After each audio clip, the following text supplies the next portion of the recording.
Bagian kelima, filsafat dan kebudayaan. Untuk memahami hubungan filsafat dengan kebudayaan, selanjutnya peranan pertama atas yang kedua harus terjawab.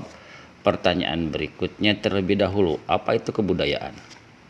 Pertanyaan tersebut dijawab oleh ahli budaya dan budayawan yang sangat beragam sekali. Kluk, Kohn, dan Kruber menghimpun definisi-definisi yang dapat dikumpulkannya dalam buku mereka Culture, A Critical Review of Concept and Definition. Mereka sampai pada jumlah 160. Titik persamaan definisi yang dirumuskan oleh ahli-ahli ialah manusia. Berdasarkan definisi itu dapat disimpulkan bahwa soal kebudayaan adalah soal manusia. Maju selangkah lagi dapat kita katakan bahwa manusialah yang berkebudayaan. Apakah makhluk-makhluk lain, hewan misalnya, tidak berbudaya, tidak berkebudayaan? Serempak definisi-definisi itu menyimpulkan tidak. Kenapa manusia berkebudayaan tapi hewan tidak? Karena manusia memiliki sesuatu yang esensial yang tidak ada pada hewan. Manusia mempunyai ruh atau jiwa yang menyatakan diri pada berpikir dan merasa ruhaniah. Hewan memang juga mempunyai otak tapi otaknya tidak berpikir. Ia mempunyai hati tapi aktivitasnya tidak membentuk rasa ruhaniah. Rupanya kehidupan batiniah atau ruhaniah lah yang merupakan pangkal kebudayaan. Ilmu tentang manusia yang diistilahkan orang dengan antropologi terbagi dua. Apabila kita memandang manusia dari segi jasmaniahnya, maka kita memasuki lapangan antropologi fisik. Tetapi kalau kita pandang dari segi rohaniahnya, kita memasuki medan antropologi kebudayaan atau dipendekkan orang dengan istilah antropologi budaya. Soal ruh. Apa yang dikatakan ruh? Sekalipun ilmu telah melonjak tinggi ke ruang angkasa luar dan menghujam dalam kapitala bumi, namun sedikit sekali yang diketahuinya tentang ruh itu. Quran sudah 14 abad yang lalu telah mengingatkan urusan ruh adalah urusan Tuhan. Kepada manusia hanya diberikan pengetahuan sedikit tentang itu. Pengetahuan yang sedikit itulah yang dimiliki ilmu sampai dewasa ini. Yang banyak diketahui tentang ruh ialah pernyataannya. Dalam garis besarnya, ia menyatakan diri pada pikiran dan perasaan dalam pengertian luas. Bertolak dari pikiran dan perasaan ini, mungkin kita menambahkan satu definisi lagi kepada kebudayaan. Memperbanyak jumlah besar definisi yang sudah ada. Kita dapat dimaafkan dengan penambahan ini karena manusia itu demikian kompleks, sehingga kebudayaan dan yang diciptakannya dapat dipandang dari berbagai segi. Definisi yang kita rumuskan ini dipandang dari segi rohaniahnya, khususnya pikiran dan perasaan. Definisi kebudayaan.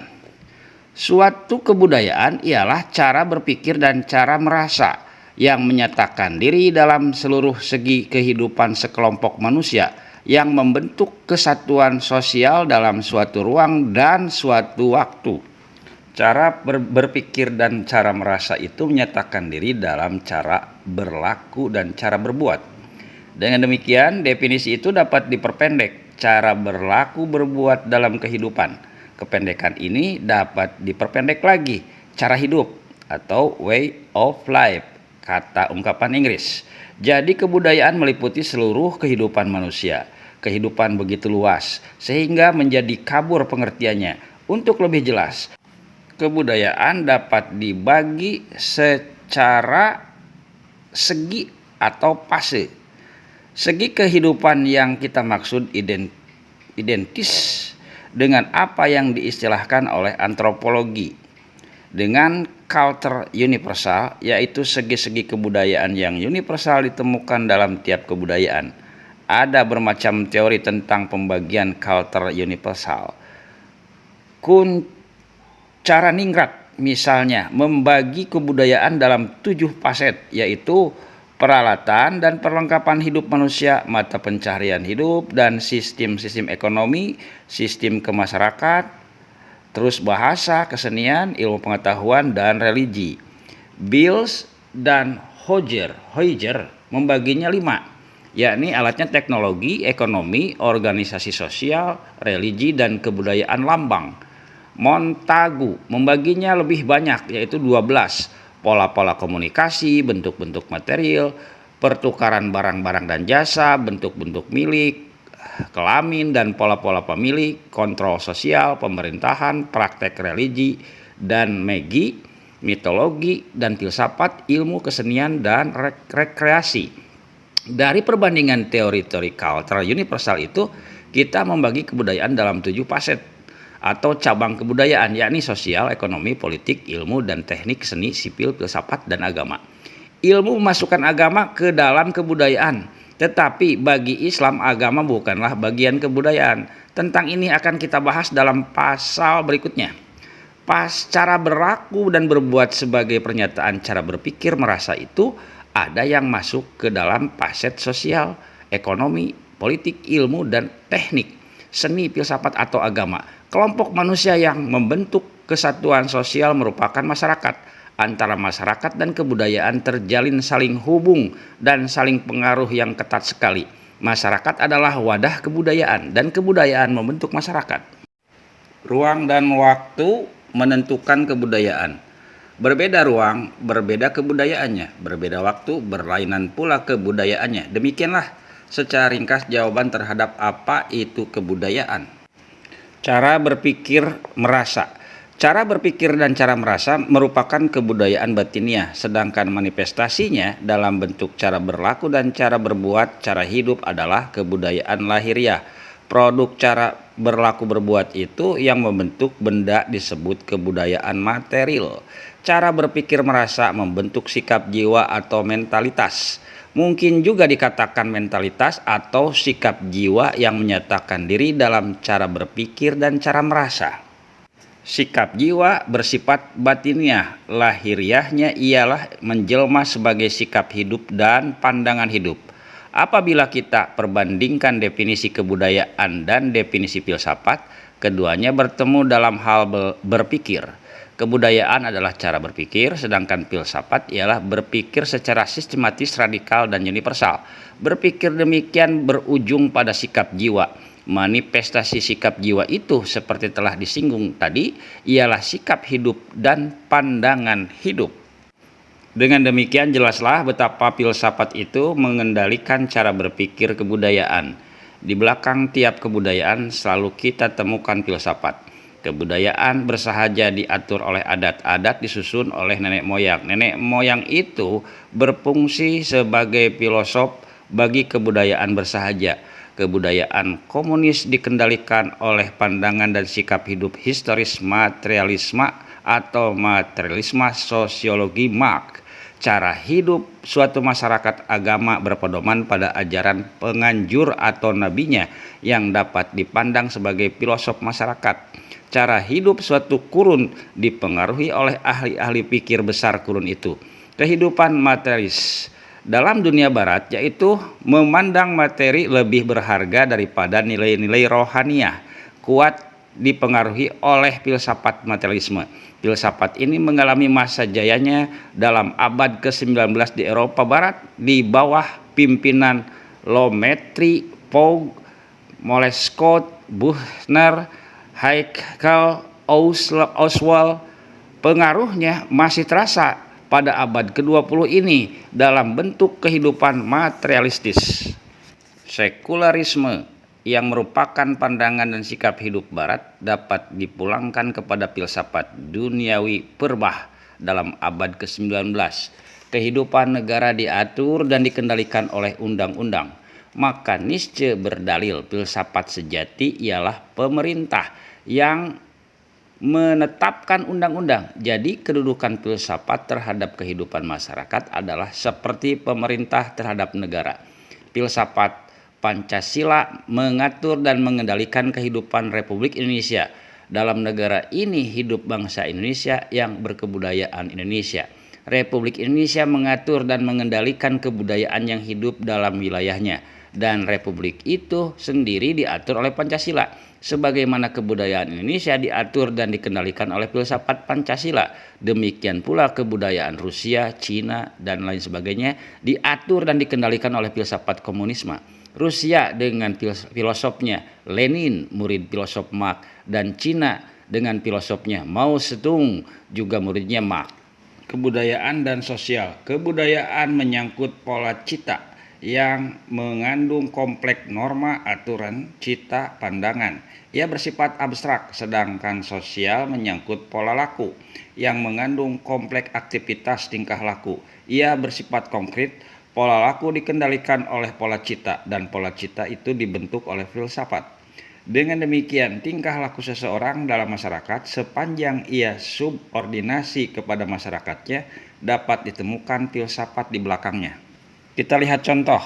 Seorang anak laki-laki di desa Minangkabau apabila sudah merasa besar, ia tidur di surau. Suatu ketika ia dilamar oleh mama wanita yang akan menjadi jodohnya. Pihak jodohnya itu membayar uang jemputan kepada pihaknya.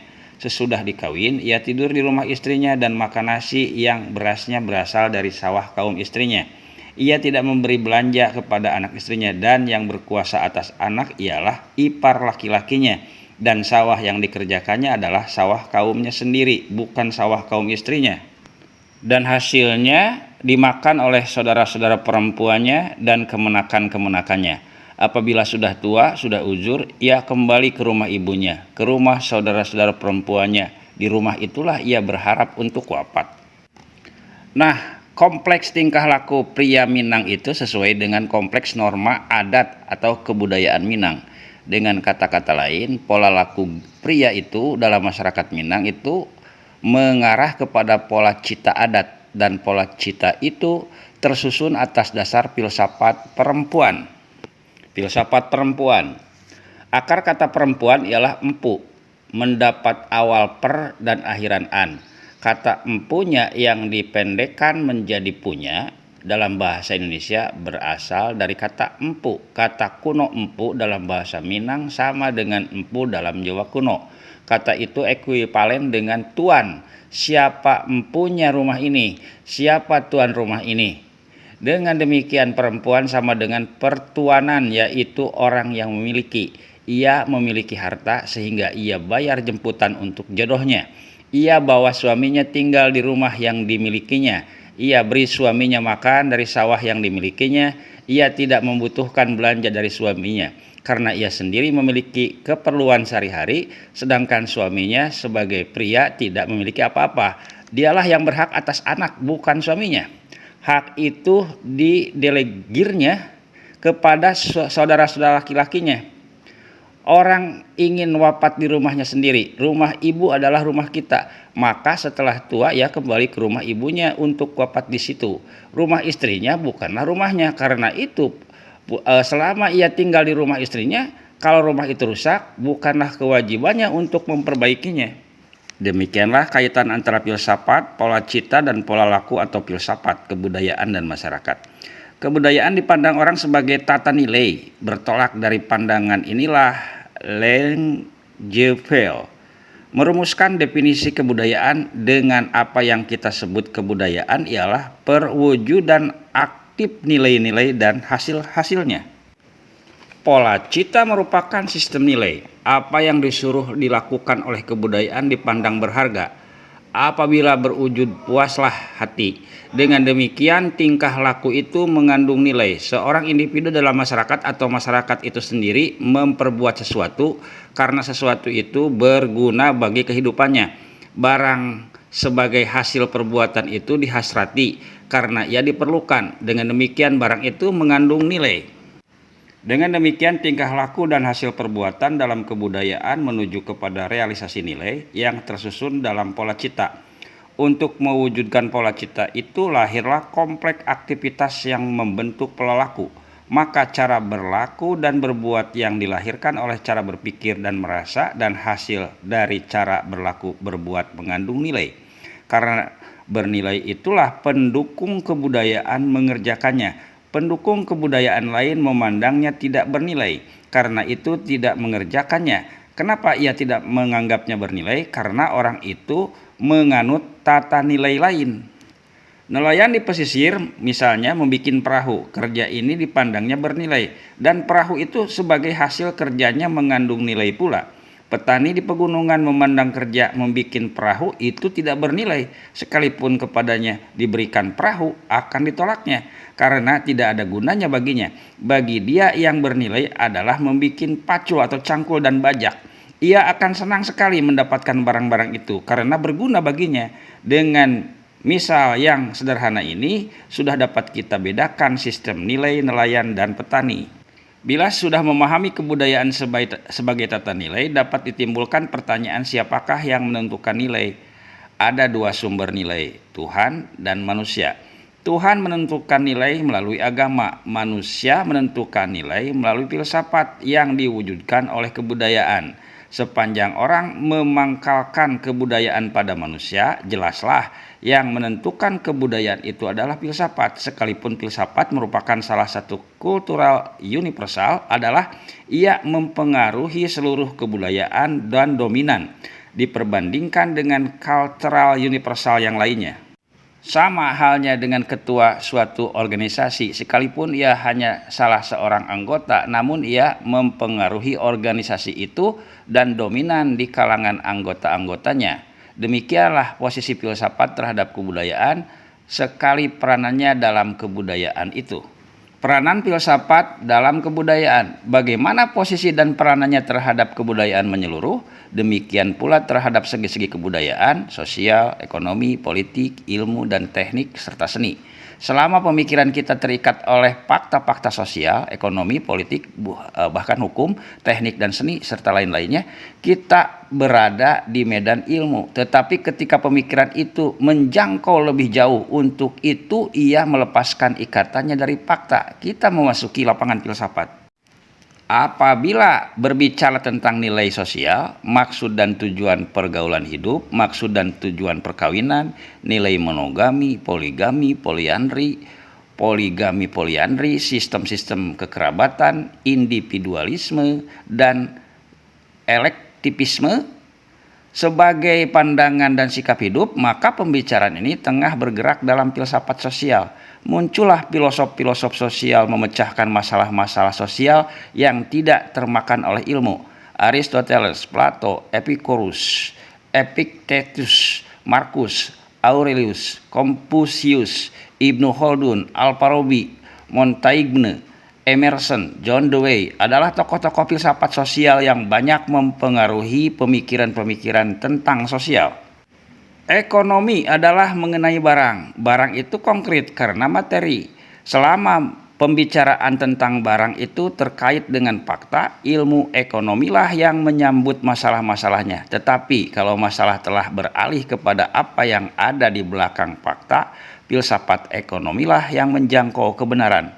Masalah-masalah itulah yang telah dipecahkan oleh Veblen, Ibnu Khaldun, Adam Smith, John Stuart Mill, Karl Marx, Malthus, John Maynard Keynes, Henry George Hayek. Mereka itu adalah filosof-filosof ekonomi. Demikian pula kita membedakan ilmu politik dan filsafat. Machiavelli misalnya mengajarkan kepada politikus bahwa tujuan menghalalkan segala cara. Ilmu politik hanya dapat menyatakan memang menurut fakta-faktanya, dengan demikian kaum politik mudah mendapat sukses. Tetapi apakah itu baik atau buruk, benar atau salah, ilmu politik menyerahkan kepada filsafat politik untuk menjawabnya.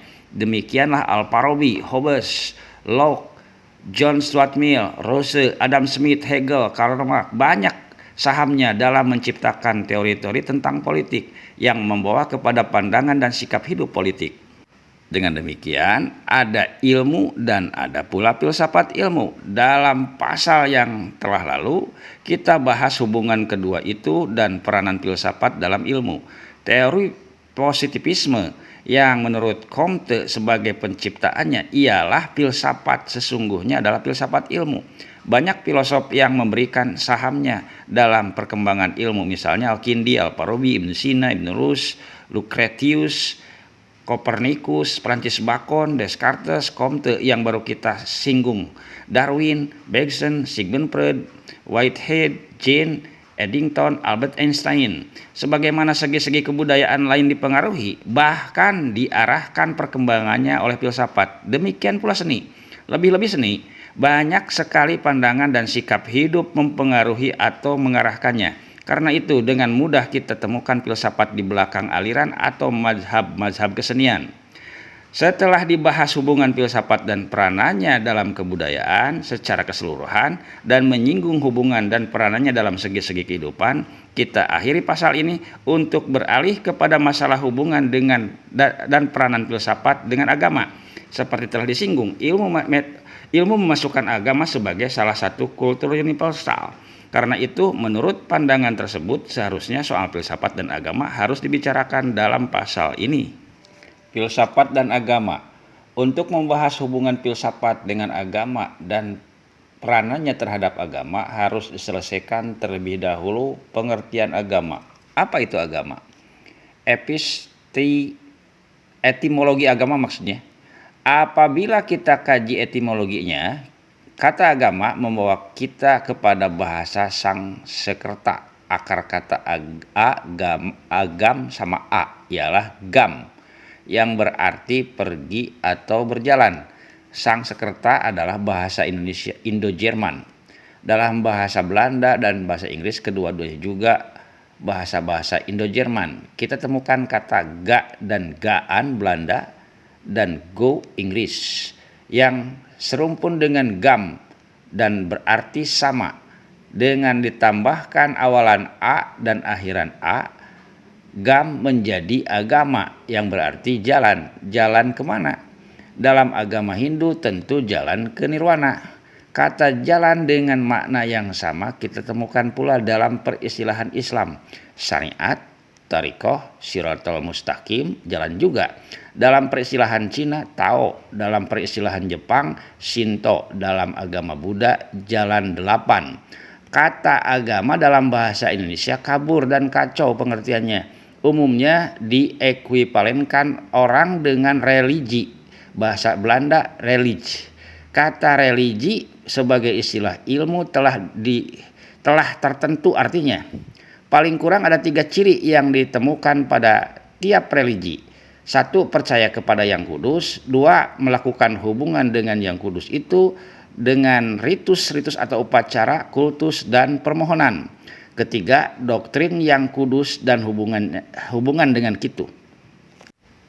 Sikap hidup yang ditimbulkan oleh ketiga ciri tersebut apabila yang kudus itu dipercayai sebagai pribadi yakni Tuhan atau God, maka kata religi dalam bahasa Belanda berubah menjadi godsdienst, kebaktian kepada Tuhan. Di tengah-tengah kekaburan itu dan kekacauan pengertian agama, baiklah kita identifikasi agama itu dengan religi sehingga keempat ciri tersebut menjadi pertanda bagi agama.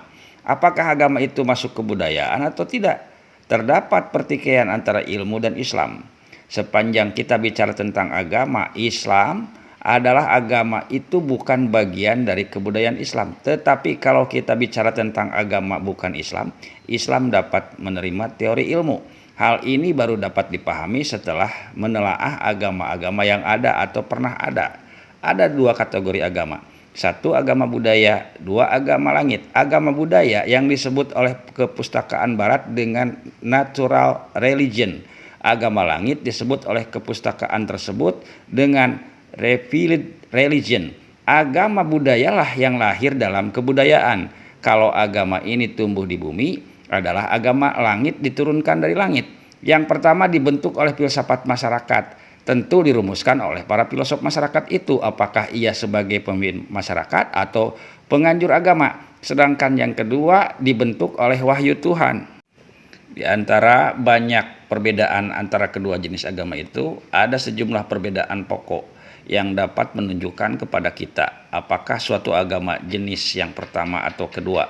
Pokok-pokok perbedaan itu agama budaya, ciri-ciri agama budaya. 1.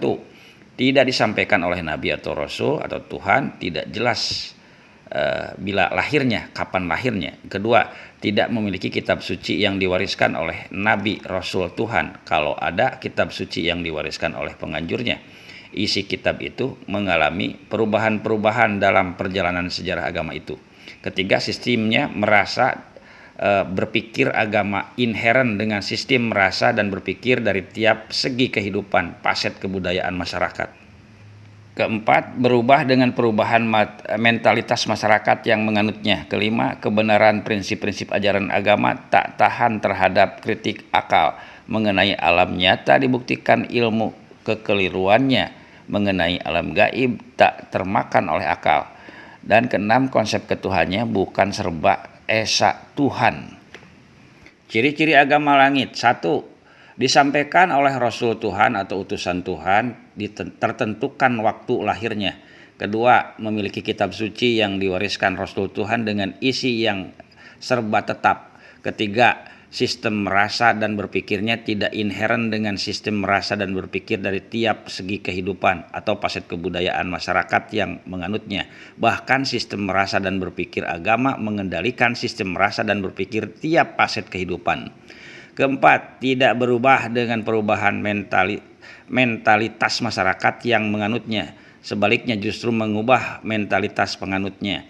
Kelima, kebenaran prinsip-prinsip ajaran agama tahan terhadap kritik akal mengenai alam nyata, manakala ilmu sampai ke ujung perkembangannya terbukti kebenaran ajaran itu mengenai alam gaib terterima oleh akal. Keenam, konsep ketuhanannya serba esa dan murni. Dengan pembagian agama-agama dua jenis ini adalah ilmu benar sepanjang yang dimaksudkannya agama budaya. Islam pun benar sepanjang yang dimaksudkannya agama langit. Setelah terjawab apa itu agama, baru dapat kita telaah hubungan filsafat dengan dan peranannya terhadap agama. Yang mengenai agama budaya, jelas sekali betapa agama itu dilahirkan oleh filsafat. Agama-agama bersahaja dilahirkan oleh filsafat masyarakat bersahaja. Itu tentang dunia gaib, alam dan manusia, hidup dan mati, ketakutan dan harapan manusia, serta akhirat. Pada agama Tao jelas sekali pengaruh filsafat Lause. Agama Konghucu dibentuk oleh filosof Konghucu. Antara agama Shinto dan filsafat bangsa Jepang jelas sekali saling hubung dan saling berpengaruh. Inti soal agama dan sasaran utamanya ialah alam gaib. Alam gaib bukanlah lapangan ilmu yang dengan riset serta eksperimennya menghimpun fakta. Dari alam gaib tidak mungkin digali fakta. Kalau mungkin, ia bukan lagi alam gaib tapi alam nyata. Soal agama adalah soal hati. Budi di sini hanya pelengkap. Dalam agama budaya, budi itu bahkan diabaikan atau diperbudak oleh hati. Dalam agama langit, budi itu menerangi hati dan mengontrolnya agar jangan tergelincir kepada hayalan dan dongeng dalam mengartikan, memahami, mengamalkan agama itu. Karena tidak ada fakta yang akan dipegang oleh budi, diandalkannya lah kerja atas tenaganya sendiri, yaitu logika.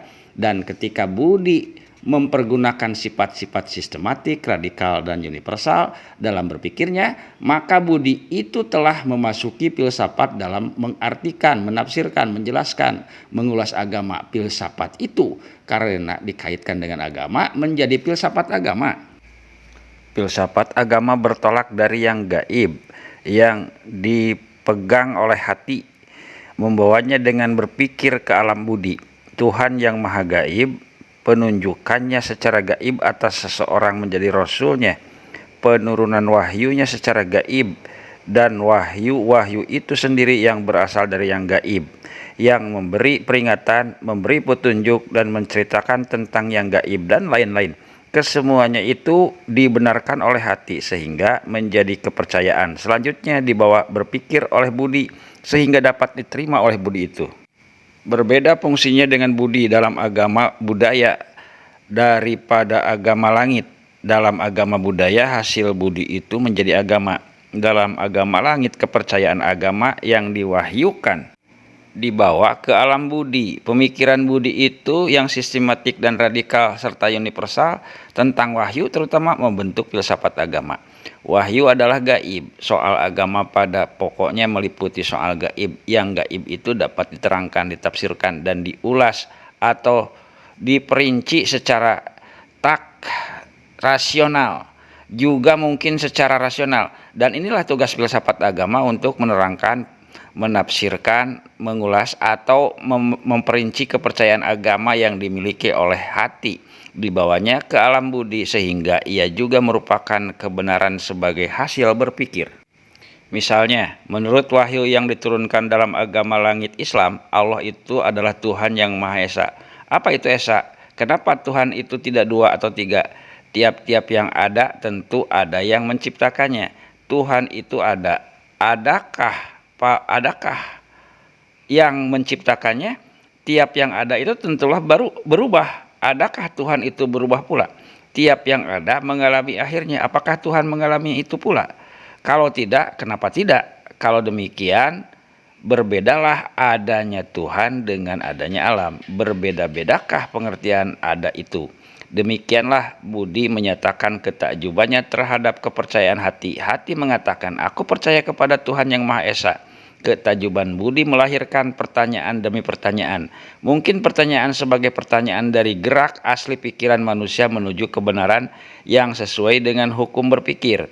Mungkin pula sebagian pernyataan keraguan budi, maka datanglah filsafat agama yaitu hasil budi sendiri menjawab pertanyaan-pertanyaan budi, melenyapkan ketakjuban, menumbuhkan keyakinan, karena kepercayaan hati itu melalui filsafat menjadi pula kepercayaan budi. Pada hakikatnya, fungsi filsafat dalam agama langit memperlihatkan kebenaran wahyu kepada budi, membela wahyu itu dari kritik-kritik dan serangan-serangan budi. Tetapi ada pula bahayanya karena sifat sistematik, radikal, dan universal budi itu, ketika pemikiran budi itu tergelincir dari arah yang dikandung oleh wahyu, filsafat itu justru dapat berkonfrontasi dengan wahyu.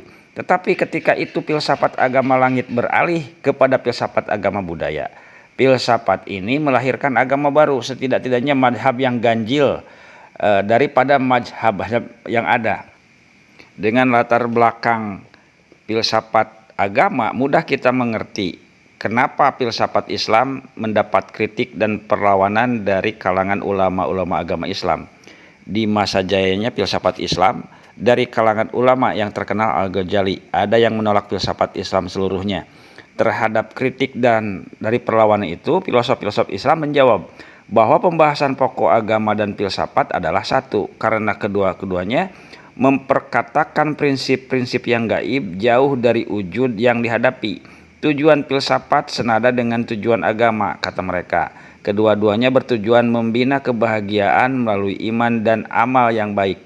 Setelah hazanah ilmu dan filsafat Yunani diterjemahkan oleh kaum sarjana Islam, dinamakanlah al-ulumul ulawail, ilmu-ilmu kuno.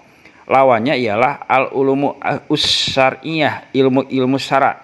Segolongan ahlu sunnah meragukan kebenaran ulumul al-awail, bahkan mereka itu menolak tiap ilmu yang ada pertaliannya dengan filsafat. Yang jadi sasaran utama kemarahan ahlu sunnah ialah metafisika atau teodis Aristoteles. Pemikiran Aristoteles dipandang mereka berlawanan sama sekali dengan kepercayaan Islam. Ilmu mantik Aristoteles dipandang berbahaya bagi akidah, karena ilmu inilah yang mengendalikan pemikiran dalam filsafat. Ilmu matematik juga dikritik karena dapat menyiapkan orang ke jalan filsafat maksudnya. Pertentangan antara filosof dan ulama, pertentangan ini bertambah tajam dengan pengaruh serangan Al-Ghazali terhadap filsafat, terutama di dunia Islam bagian barat. Maka banyaklah filosof-filosof Islam yang difitnah dan buku-bukunya dibakar. Nasib demikian dialami oleh Ibnu Rus. Dari perkataan Ibnu Salah tentang filsafat, kita memperoleh gambaran bagaimana pandangan kaum ulama umumnya terhadap filsafat. Kata mereka, filsafat adalah pokok kebodohan dan penyelewengan, bahkan kebingungan dan kesesatan. Siapa yang berfilsafat, maka butalah hatinya dari kebaikan-kebaikan syariah yang suci, yang dikuatkan dengan dalil-dalil yang lahir dan bukti-bukti yang jelas. Barang siapa yang mempelajarinya, maka ia bertemankan kehinaan, tertutup dari kebenaran, dan terbujuk oleh setan. Apakah ada ilmu lain yang lebih hina daripada ilmu yang membutakan orang yang memilikinya dan menggelapkan hatinya dari sinar kenabian Nabi kita? Pendapat lain tentang mantik, maka ia adalah jalan kepada filsafat, sedangkan jalan kepada keburukan adalah keburukan pula. Mempelajari filsafat atau mengajarkannya tidak termasuk perkara yang dibolehkan oleh syara. Tidak pula dibolehkan oleh sahabat, tabi'in, iman mujtahidin, ulama-ulama salaf, dan anutan-anutan serta tokoh-tokoh umat di mana Tuhan telah membersihkan mereka dari kotoran ilmu itu. Tentang pemakaian istilah-istilah ilmu mantik dalam hukum-hukum syara, maka termasuk kemungkaran. Dan untungnya hukum-hukum syara tidak memerlukan mantik sama sekali. Apa yang dikatakan oleh orang ahli logika tentang definisi dan argumen-argumen untuk logika maka adalah omong kosong, di mana Tuhan telah mencukupkan pengabdi-pengabdi ilmu syariat yang benar pikirannya dan hal-hal tersebut. Syariat dan ilmu-ilmunya telah lengkap dan para ulamanya telah menyelami lautan kebenaran dan ketelitian tanpa mantik, filsafat ataupun filosof. Barang siapa yang mengira bahwa mempelajari ilmu-ilmu mantik dengan filsafat karena ada faedah yang akan diperolehnya, maka ia telah dibujuk setan dan ditipunya. Itulah pendapat Ibnu Salah terhadap filsafat yang besar pengaruhnya pada Ahlus Sunnah. Sebelum itu ulama-ulama terkenal seperti Ibnu Hazm Al-Ghazali, Ibnu Taimiyah, dan Ibnu Al-Qayyim telah pula melontarkan kritik-kritik yang pedas. Sekalipun filsafat ditolak oleh ulama-ulama, namun dalam prakteknya tanpa disadari ulama-ulama itu berfilsafat juga. Dalam membahas ajaran-ajaran Islam, ilmu mantik mau tidak mau dipergunakan. Ilmu kalam tidaklah lain, filsafat ketuhanan. Dalam membina hukum dan metode-metodenya dan ilmu-ilmu keislaman, ulama-ulama telah memasuki lapangan filsafat tanpa disengaja. Serangan-serangan gencar ulama-ulama itu dalam perjalanan sejarah makin lemah. Dalam peredaran massa dan perkembangan Islam dari satu negeri ke negeri lain, timbul masalah-masalah yang tidak langsung dijawab oleh Quran dan As-Sunnah serta hadis. Akal harus dipergunakan, ijtihad harus digerakkan. Makin dipelajari Quran dan Sunnah hadis, makin ternyata bahwa Islam memberikan kebebasan berpikir. Kebebasan yang sehat ialah yang diatur oleh hukum. Kebebasan berpikir biasa yang membentuk filsafat diatur oleh logika. Kebebasan berpikir Islam yang membentuk filsafat Islam diatur oleh ilmu mantik dan diasaskan pada Quran dan Sunnah hadis. Tanpa penggagasan ini, filsafat itu bukan filsafat Islam. Penggagasan ini dapat membuktikan pada ulama bahwa filsafat itu bukanlah bujukan dan tipuan setan. Ibnu Rus pembela filsafat. Ibnu Rus membela filsafat dengan menunjukkan fungsi filsafat sebagai penyelidikan tentang alam wujud dan memandangnya sebagai jalan untuk menemukan yang Maha Pencipta yang menciptakannya. Quran sekali-kali menyuruh demikian. Misalnya, apakah mereka tidak memikirkan tentang alam langit dan segala sesuatu yang dijadikannya? Quran surat ke-7 ayat 185.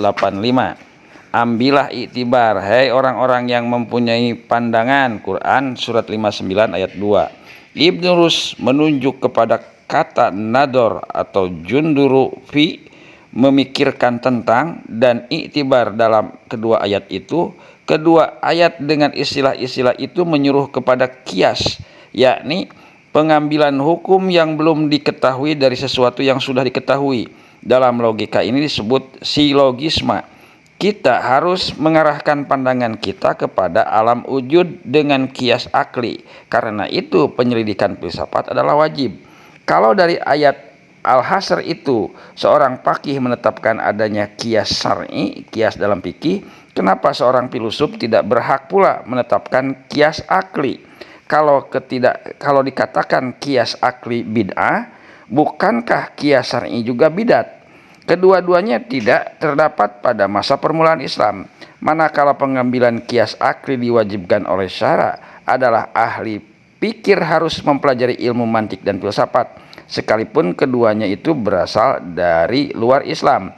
Andai kata ada orang karena mempelajari filsafat menjadi sesat, itu bukanlah salah filsafat, tetapi karena orang itu tidak memiliki kemampuan untuk berfilsafat, atau sebab mempelajarinya tanpa guru. Diambil oleh Ibnu Rus misal tentang minum air.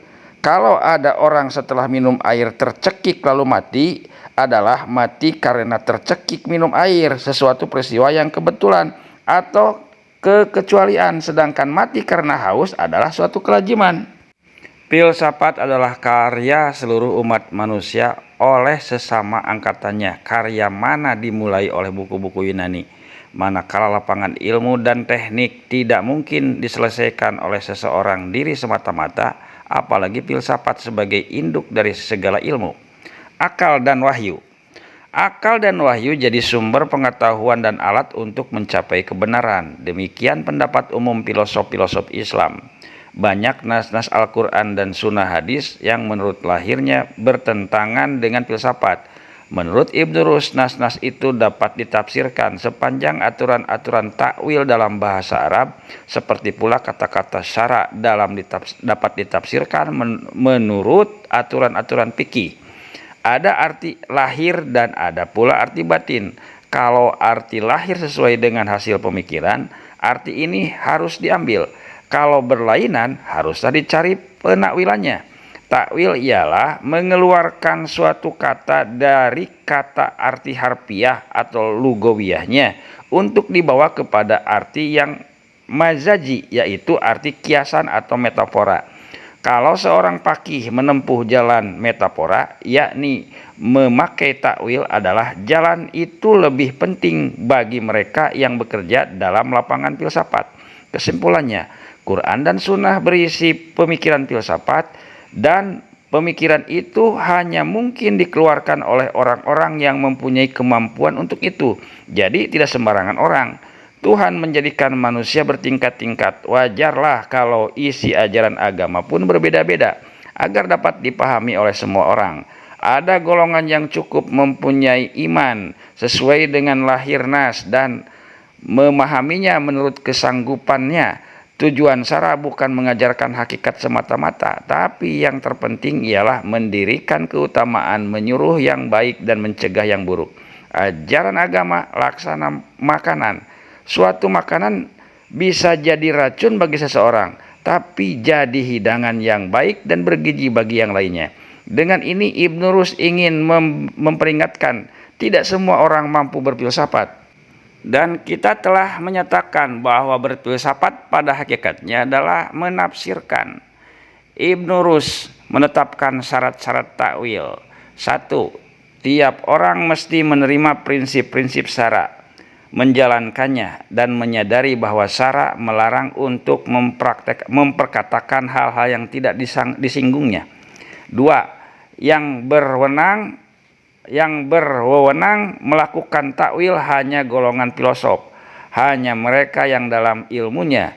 Takwil tidak boleh dikerjakan oleh ulama-ulama fikih karena terbatas ilmunya dan berbeda-beda pendapatnya, sedangkan merekalah yang jadi penyebab perpecahan di kalangan umat muslim.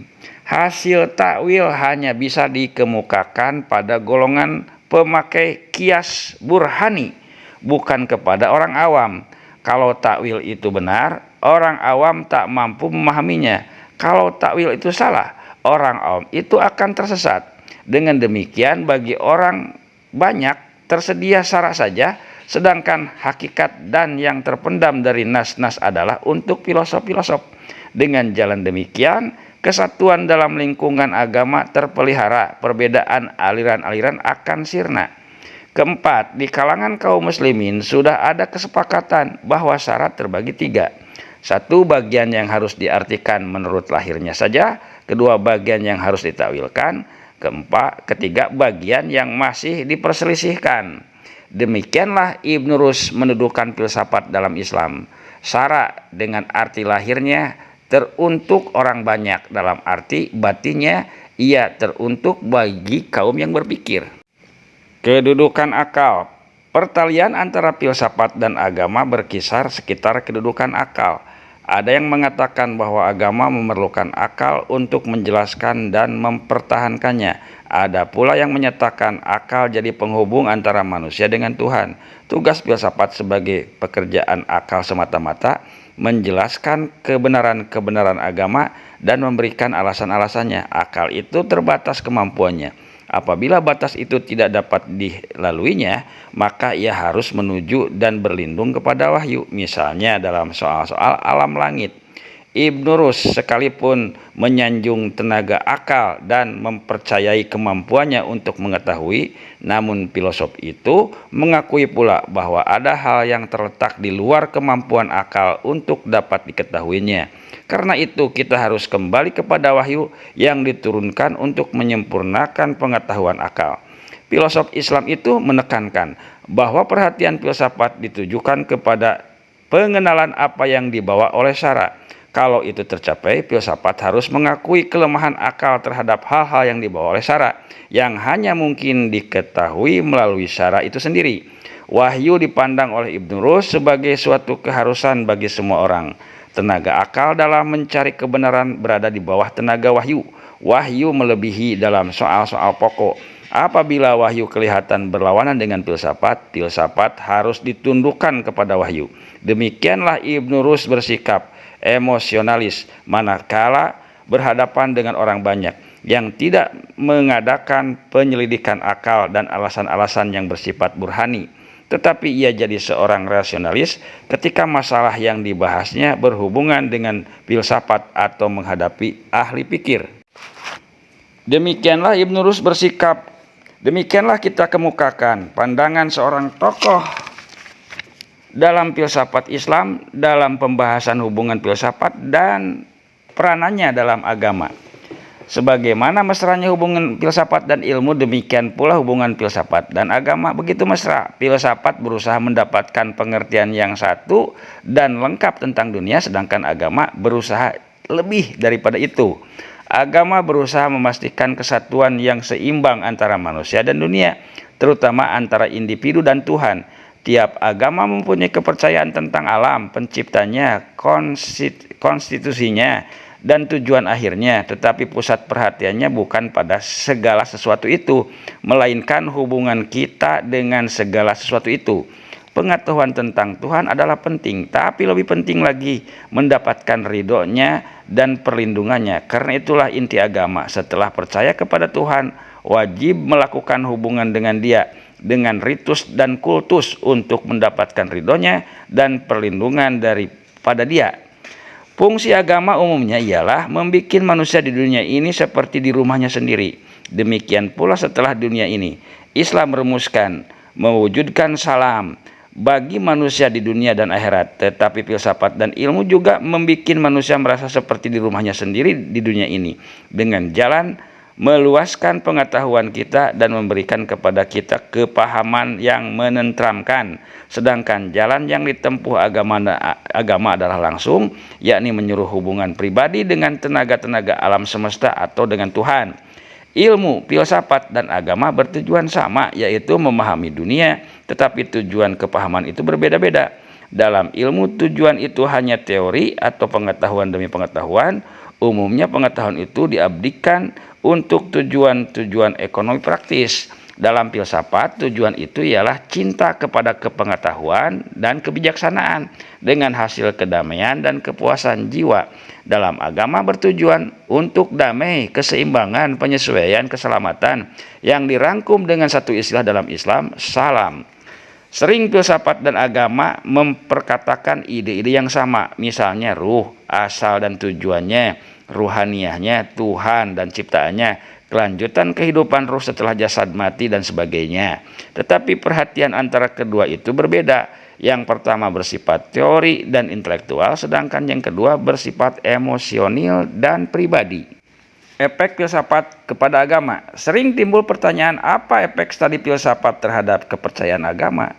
Studi filsafat dapat mengganggu kepercayaan agama, terutama manakala kepercayaan agama seseorang sempit dan tidak ada tolak ukurnya, tolak angsurnya.